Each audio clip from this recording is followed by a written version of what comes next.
Guys, what's up? Abby here from Safari Pedals. I am super stoked to be in the studio today with the one and only Bradley Denniston. Hey! Right? Yes.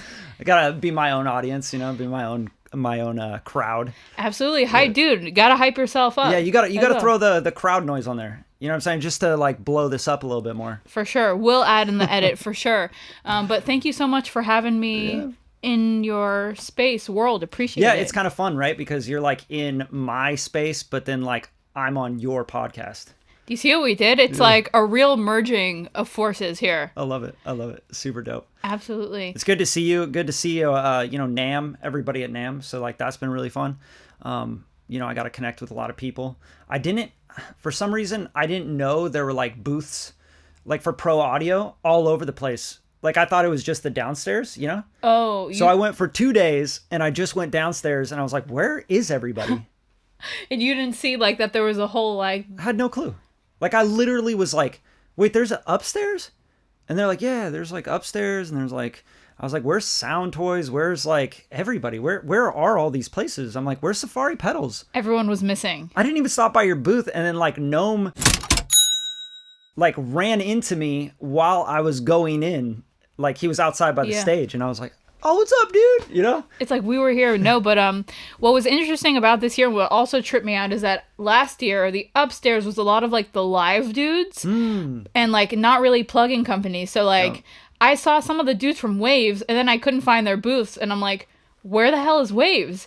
And then like on the last day, like you said, I went up like and I was like, oh my god, all of the missing people have been here the whole time. Yeah, and then I felt like a total dick, I was like, oh, sorry, man, what's up? Like, and it's like, we're closing in 15 minutes. Oh, yeah, what's up, dude? Dap you up and give you a hug. Like, I gotta go, though. I gotta go say hi to everybody else, Yeah. It was funny. That's crazy, but NAMM was a wild time. I'd love, before we dive into more audio goodness, to just start with who you are, what you do, and we'll take it from there. Yeah, for sure. So, I'm just like really into creative shit and making stuff, right? So I would say if you're like, oh, who is Bradley Denniston? If you like Googled me or something, which is so stupid, like to even say that, but it would be music, right? And you get like my IMDb for the most part, right? So like credits on IMDb, which is like music for TV, a lot of movies, not commercials, like they don't show up on IMDb, but a lot of music for commercials and stuff, right? So, because I like to get paid for my art. I'm kind of a weirdo like that. Like growing up, you do this full circle in music and art, where when you first start with music, it's like this like crazy magical thing when you're a kid, like I was 12 years old or something like that when I got my first electric guitar.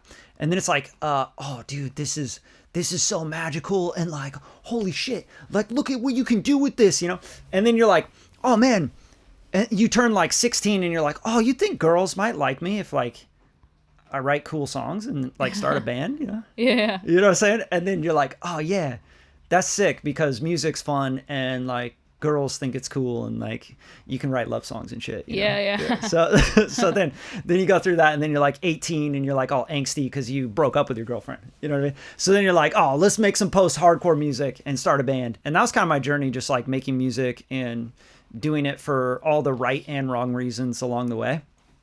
And then I don't think like a real career started for me until I went to the Bay Area. I started going to school for sound, right? So I went to this college called Expression Digital Arts. And it was like this like really dope like Dutch entrepreneur guy and his daughter who was like this artist that started this college. And it was like super cool and it was super expensive, like super stupid, right? And I was just, yeah, Sally Mae, what's up? You're going to give me some money, you know what I mean? And federal government, that's all good, I'll pay it back. I got you, you know what I mean? And you're like, I don't think I'm going to pay this back. This shit ain't going to work out for me. Like you just have the ups and downs every day. You're like, how am I going to eat? Like I was living off like $1,000 a month, like stipend money from like loans when I was going to school in the Bay Area, which if anybody knows like the Bay Area, that's damn near impossible. So I would get off of classes and school and stuff, and I would just get on Craigslist and I'd look for gigs. and I was hustling so hard. So I'd like be typing on like gigs for audio engineering and like production and like mixing and whatever, right? Because that's what I knew. And then I like would just do that every day. So I'd like take on random shit and like video edit. And I'm like, I don't know how to video edit. So, so I'm like trying to figure out how to edit someone's video for like $300, you know? So, and then like randomly I got a Pandora internet radio, like voiceover gig where I was doing the voiceover because I had a nice mic and I put it in the closet and I had a recording studio in my house, you know? And, I just started doing like VO for Pandora internet radio. And it was crazy because like I was getting paid. You know, I'd do a script and I'd send it to them and they'd send me back, they'd put $150 in my account. And I was like, this is crazy. And then sometimes I do like 3 scripts at a time and they have like additional things and they pay me extra for the additional things.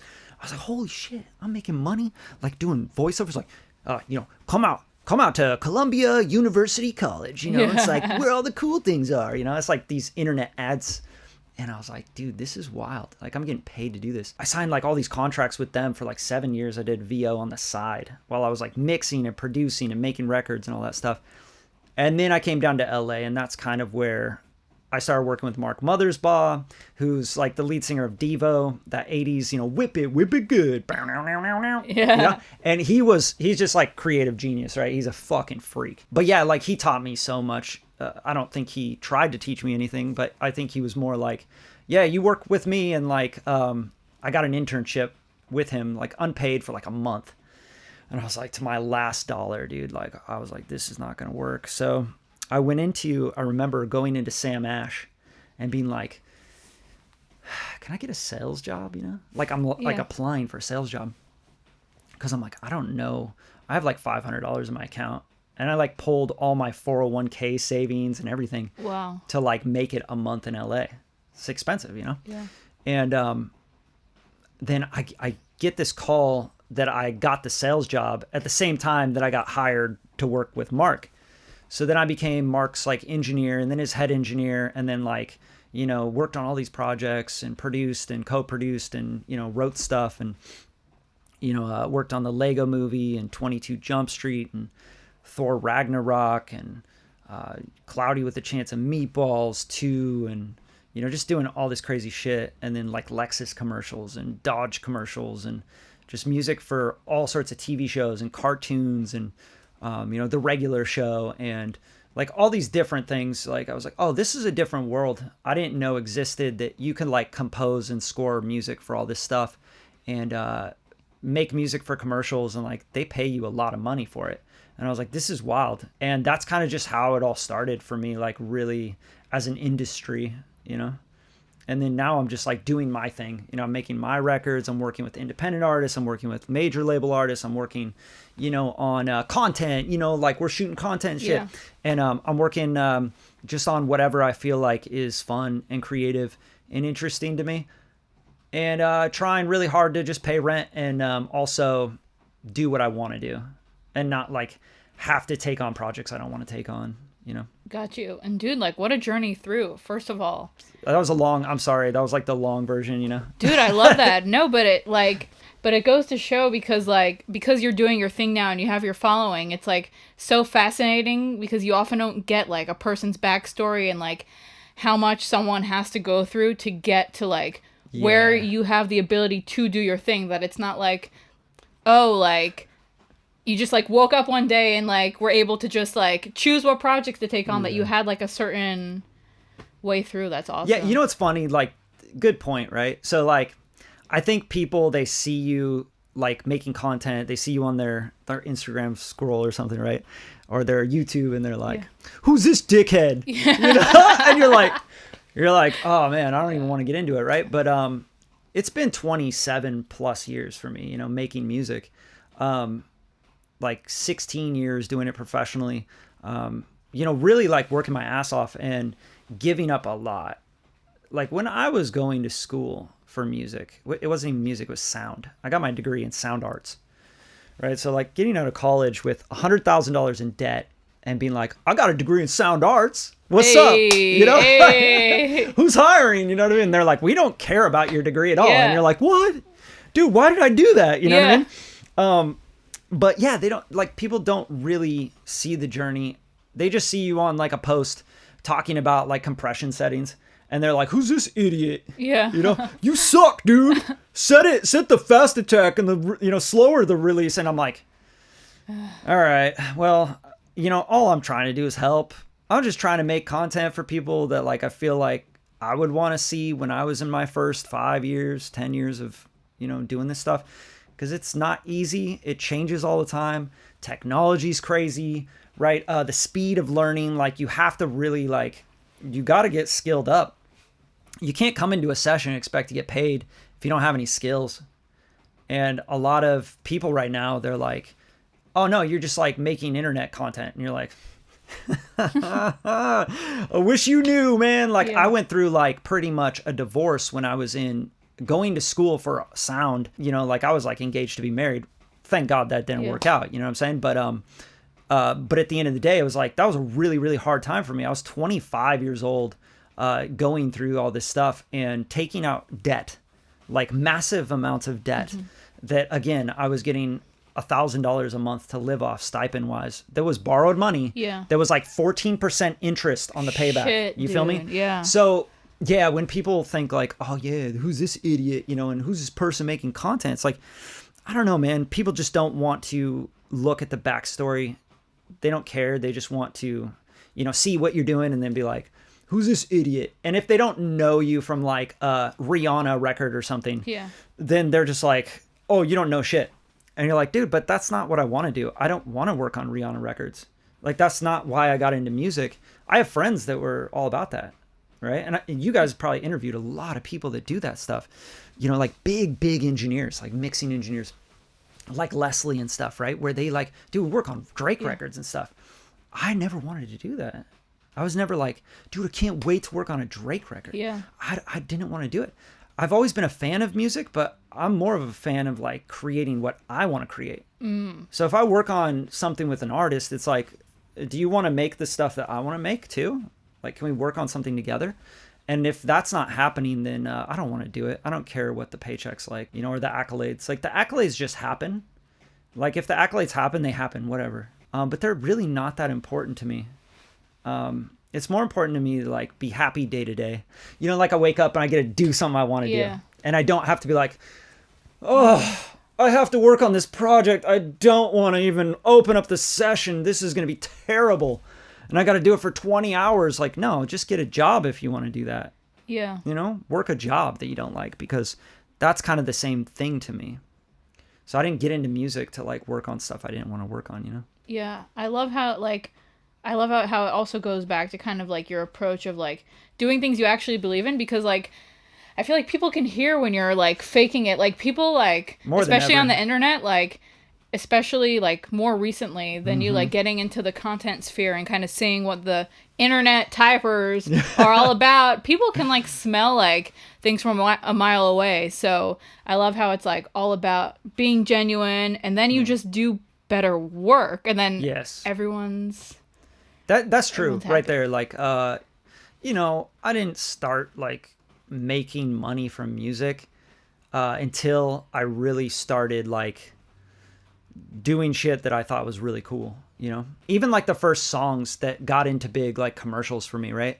Like Lexus commercials where they had like $60,000 budgets, you know, $100,000 budgets, things like that, where you're making music for 30-second ad and they're like, yeah, we got $65,000, you know, for the music.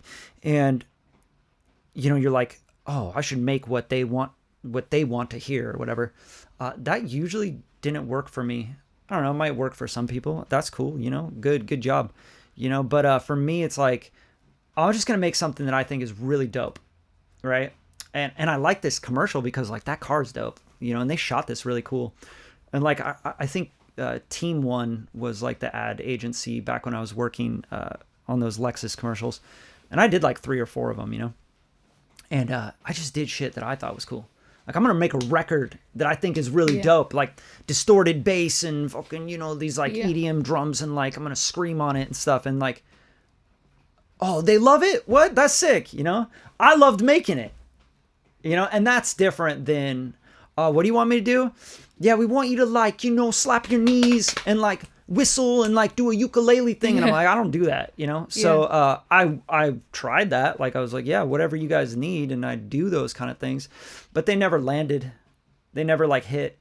So yeah, it's definitely a taste thing. It's like, you know, do what you think is cool, and hopefully you can find collaborators that also think what you're doing is cool, and it works together, and then you get paid, and then you can pay your rent for another, you know, month or two. We love a good rent paying, getting those bills covered. Hell yeah. Hell yeah, we're all about that. Hell yeah. Do you like, I haven't... Buying some more Safari pedals plugins, yeah, you know what I'm saying? Like, absolutely. Guys, important to... You know what I'm saying? Yeah. Like I'm trying to get the new pack. Absolutely. I love that.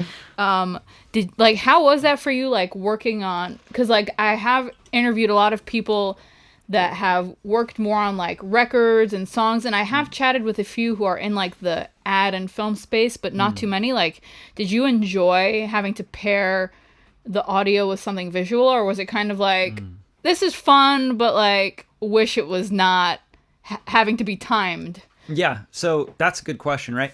So scoring to picture is its own skill set, right? Like you could think that you make really great music and it's going to work for movies. It's going to work for TV shows. You know, a lot of people will tell you like, oh man, all my friends tell me that my music sounds like it would work really good on a movie, you know? And you're like, there's a lot more to it than you think. Just like, you know, mixing a platinum record, there's more to it than you think. You know, like working with an orchestra of 80 pieces, and like, you know, you need to have a lot of different people involved. You think you're just going to like write this thing and then open up these like contact instruments and like build an orchestra and shit. And dude, that sounds just as good as that Thor movie, right? It's like, maybe you gotta pump the brakes, because like we get ahead of ourselves in music.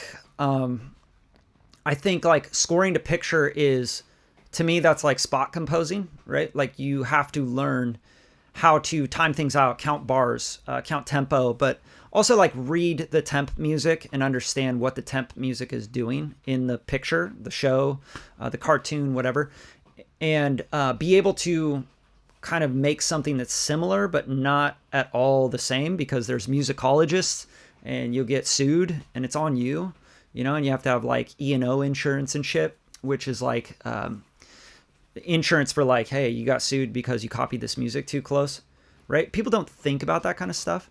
But yeah, working with people where they're creatives, they're executive creative directors, and you're taking direction from like studios and ad agency producers and creatives. That's way different than like you and your friend getting together, like, let's cook up something dope, dude. Yeah. You know, or like an artist comes in, like I've worked with so many rappers and singers and rock, whatever, like it doesn't matter. I just like all genres, and making music for picture, it helps you expand your genres as well. Because like you get stuff where they're like, this scene needs like this bohemian like flute thing, you know, and then like the next scene, it's like, we need like a trap beat from like 2003, you know? You're like, I could do that, I guess. Yeah, I could do that too. I could do that. And you're like trying to do everything, and you just don't do everything like very good. So you just kind of do everything kind of mediocre. But yeah, scoring to picture is like a different skill set. You got to be fast. You got to learn how to take direction really well. You got to know your tools and your presets and like your templates and all that shit. It's got to be like, you got to be boom, boom, boom, boom, boom. You got to write really quick. Music theory, you know, why does that feel sad when it should feel kind of like curious? You know, that's a big difference. And you don't think about it when you're just writing music or you're just making songs. So there's a lot of different emotions at play that you're trying to get across. The director has this idea that, no, he's not sad here. He's confused. So you're like, oh, confused. So the chord is not a sad chord. It's not a minor chord. It's a confused, like, add 6, you know, kind of chord that, like, moves around a little bit. You know, you have to understand how to translate that stuff and be a liaison between the director, the film and, like, the picture and the story going on there, and then, like, the underlying tone that you're doing with the music, right? Because, like, the underlying tone is telling the viewer something different about what the character is going through. And sometimes you don't want that to be so obvious.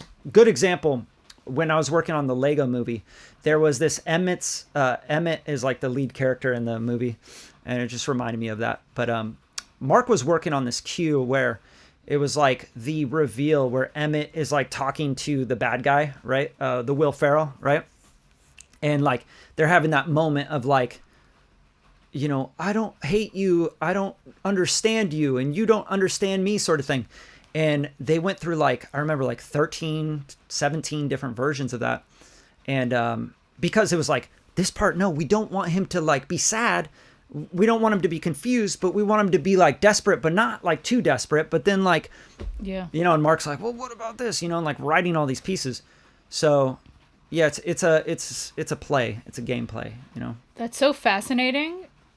And I love like what you said about like, because like when you're working on like a record with an artist and you're in the studio, like a lot of things are just happening on the fly, but really having to strategize, like it brings like a whole new palette of emotions that you may not be aware of. Like when working, like if I'm in the studio with an artist and we're just kind of like going with the flow of the session, we might not be looking at a thing like, how do we make someone feel confused? It's more of a, so you really have to like be on your strategy. Yeah, it's game. very strategic. Yeah, like when you're making a record, sometimes you're just like, yo, this is a party record. This is an R&B like love song, you know. It's like it's pretty cut and dry. Yeah. Maybe you get to a bridge or something and you're like, yeah, I want to get this to get like more sexy. Yeah. You know what I'm saying? Or like, oh dude, the chorus has got to be like super sing along, you know? But you're not like thinking like, you know, I want people to feel like they're having an aneurysm right here. Yeah. You know, or like to be bewildered or something like. They got to be like, they're having an aneurysm. They're confused and they don't know where they're at because they're like in this weird hospital, lights are hitting their eyes, but then they're also like having a dream that's like really beautiful and taking them back to memories that they love, you know? Like nobody's doing that in the studio. Like, yeah, that's what I want this song to feel like. Yeah. It's like, just like acoustic guitar. It's I guess this will work. Yeah. Record. There's gotta be a bop. You know what I mean? Yeah. Like we want people to jam on this shit and this shit's gotta be cool. And yeah. And yeah, there's just a lot. There's a lot to it. There's nuance to everything. I'm not saying that there isn't to like pop records and stuff. Because, you know, like you make a K-pop record, right? And I don't because I don't like K-pop. And, you know, I've been offered, oh, you should do it because it makes money and all this stuff. I'm like, I don't care though. Yeah. You know, I don't like want to make K-pop all day. Yeah. That's not my bag. I don't like it, so I'm not going to do it.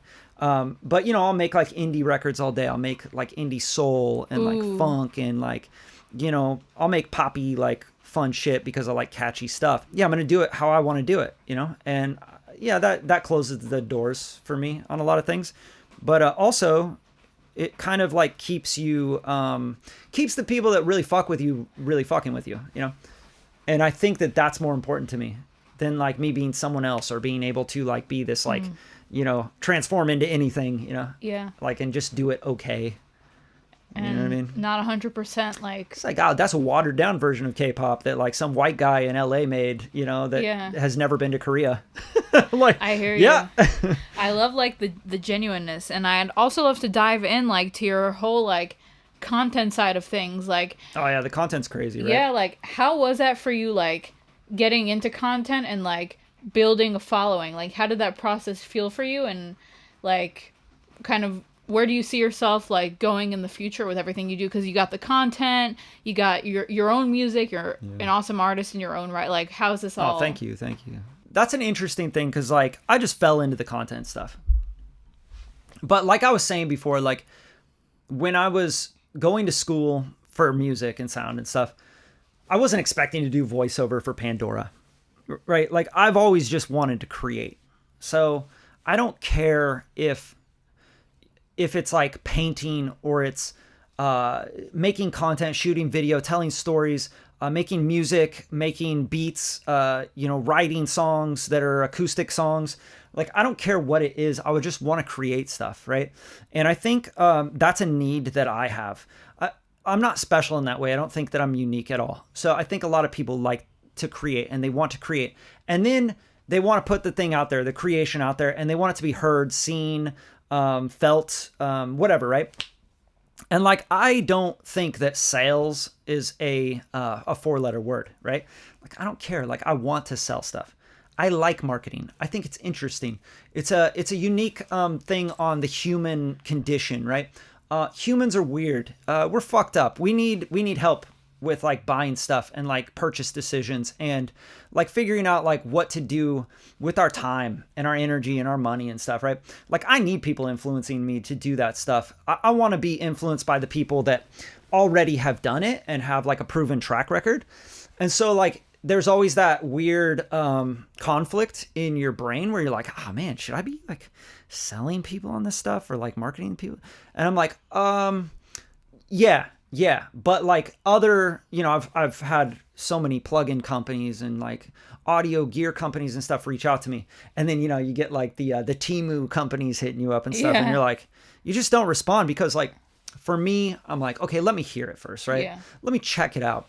If it's cool, like, you know, your friend tells you, hey, there's this coffee shop down the street and it's so good, right? Like I made you a coffee today and she's like giving me all these compliments, making me feel all good about my coffee. But I'm like, yeah, that's the name of the game, right? So if you tell me there's this like dope coffee shop and I know your taste in coffee is like really good and you're like a coffee connoisseur, like you really like good coffee, I'm going to listen to you, right? But if you're like someone that like, oh, I drink Folgers every day and shit, you know what I'm saying? And then I give you coffee and you're like, this is pretty good. And I'm like, I'm not really going to listen to your opinion. Yeah. You know, so I try to be the person that goes like, hey, you know, maybe you like my music. Maybe you like what I'm doing with these plugins and like you want to make something similar. Here's what I would do with this thing to make that happen. And if I find a plugin or a piece of gear that gets you there quicker or is more inspiring and interesting, I'm going to sell people on that. Like I want them to buy it because I want them to have fun with it and I want them to get there quicker or be like, dude, that was inspiring. That was really fun. So I don't have a problem selling stuff. I don't have a problem. Like people are so weird about that shit. Yeah. Like, oh yeah, man, you selling out. Like, dude, what do you think this is, bro? Yeah. Like you're on the internet as well. Yeah. And then you go to those people's pages and you're like, man, you're doing some really dumb shit. Yeah. And like, I don't like your music at all. So I don't really care that you're like calling me out because I'm like, I don't like what you're doing. So that's okay. So I really have like a belief where for me, it's like push away people that like you don't vibe with and you don't like agree with, like you don't really like their stuff. They don't really like your stuff. That's cool. You know, like, and then bring in the people that are like, oh, I do like your shit. And like, how did you get there? Oh, we could connect and we could collaborate and I can learn from you and like I can go down that path. I'm like, yeah, come on, let's go, you know? But I'm not going to sit there and feel bad for like selling anyone on anything or, you know, talking about something that I think is dope. Like, yeah, if I like a restaurant, I'm going to recommend the restaurant.